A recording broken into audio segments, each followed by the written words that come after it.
Hey, welcome to HoopSpeak Live. I'm Beckley Mason, your host, and with me as always, Sherwood Strauss, and with me for the first time in a guest host capacity is handsome Tom Haberstroh. How are you doing, buddy?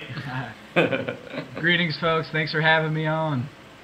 Yeah, Zach is indisposed. He's in New York with his girlfriend for her birthday.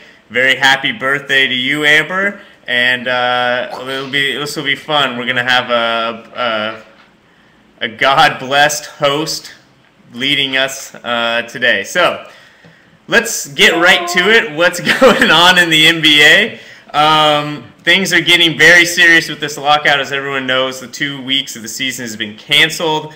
Our kind of weather vane on this, Henry Abbott, has switched from thinking that there were going to be 82 games to recently saying that there might not be any games, which kind of freaked me out.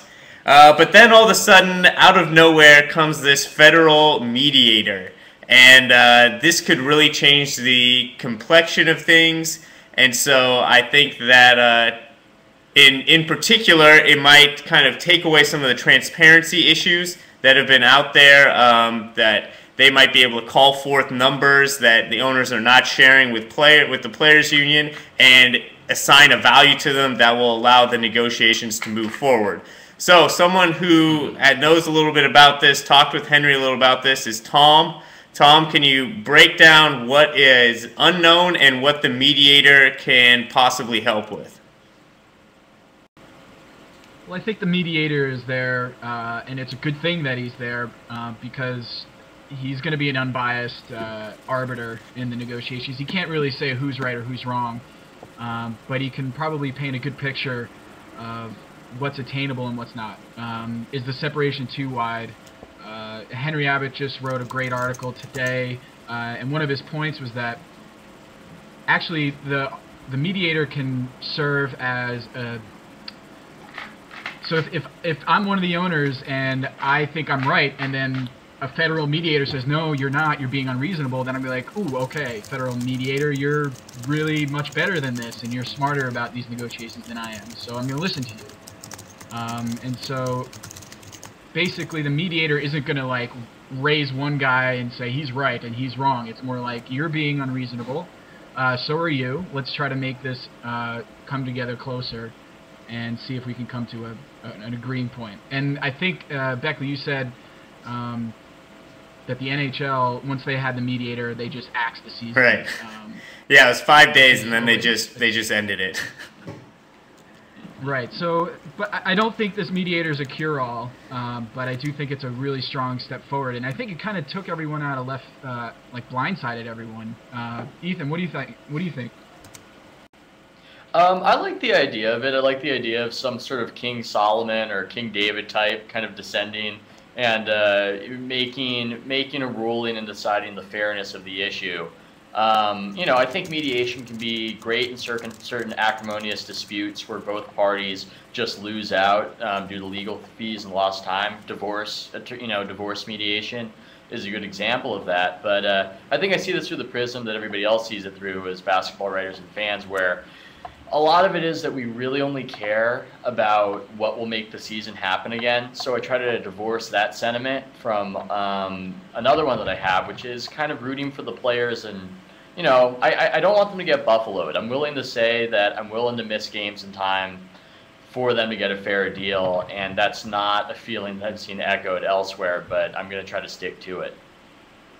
Yeah, I don't know. I mean, I think that the fans have a fair gripe in that I don't think that either side, because they like it. They like the game. They want it to be back, and if people haven't been taking it as seriously as they should, then they could be frustrated. I've got some more on exactly how, I'm going to tell everyone how to feel later, but for now, I think we should just we should move to our new topic, new subject. Take the bacon, which we don't have Zach, which is odd. We don't have Zach. Just imagine Tom's face where Zach's head is, and it's going to be me and Tom today talking about taking the bacon. we're just gonna gift you the bacon. You can just start with it and tell me what I'm taking from you. Okay, well, I actually did some analysis today on Tyson Chandler and the Mavericks and whether bringing him was an absolute mandatory move for them, make or break their chances for a title. And I'm using Kevin Pelton, the great, brilliant Kevin Pelton's projection numbers for next season, and it's telling me that Tyson Chandler isn't all that much better than Brendan Haywood next year. And of course I'm like, what? And then I asked Kevin about it, and he said, well, listen, the projection system is understandably skeptical about guys who basically did nothing for 2 years, injury-riddled career, and at 29, are we really expecting great things from him or having an encore? Me, I think the projection system is actually pretty accurate in the sense that we should probably be a little bit skeptical. Mm-hmm. Yeah, I think that maybe we should be skeptical. I think that when the injuries are factoring into a projection system, I think it's going to wildly skew results.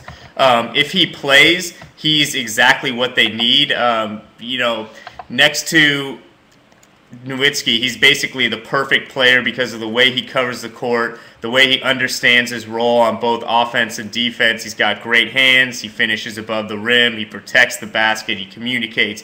He does all these great things. Last year, his numbers were actually almost the same as they were when he played with Chris Paul in New Orleans for 2 years. So his actual output last year wasn't an aberration. It was that he was on the court to do those things. And I think that's a risk you have to take. Right.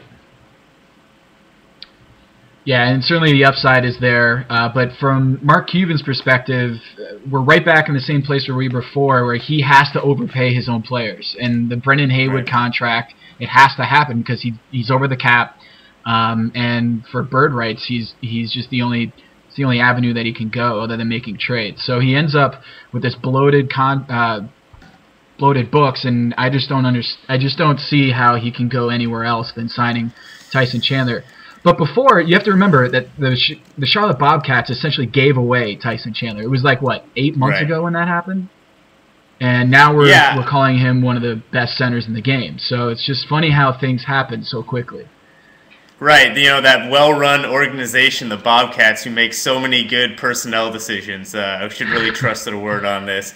I'm just being a smartass. But, I mean, in honesty, like, Brendan Haywood, you can't give him Tyson Chandler's minutes. That's going to be a precipitous drop-off. Yes, it'll allow them, though I'm sure they'll win 50 games no matter what because they're just going to shoot the lights out all season. But Haywood is, the list of guys who can move like Tyson Chandler and who are that size is about 4. I guess McGee is in there. Gasol is almost in there. He's not quite as explosive, but big dudes. But none of the guys kind of put it all together in the same way that Chandler does. And I don't think he's irreplaceable per se. I don't think that he's like a LeBron irreplaceable. But I think the way that team was constructed was so careful, and there's so many parts that can only excel in that environment that, like, by nature you have to overpay them because they're more valuable to you than they are to everybody else. I'm gonna descend and I'm gonna rule as the mediator in this. I'm actually gonna do something unprecedented. Thanks, Mr. Cohen.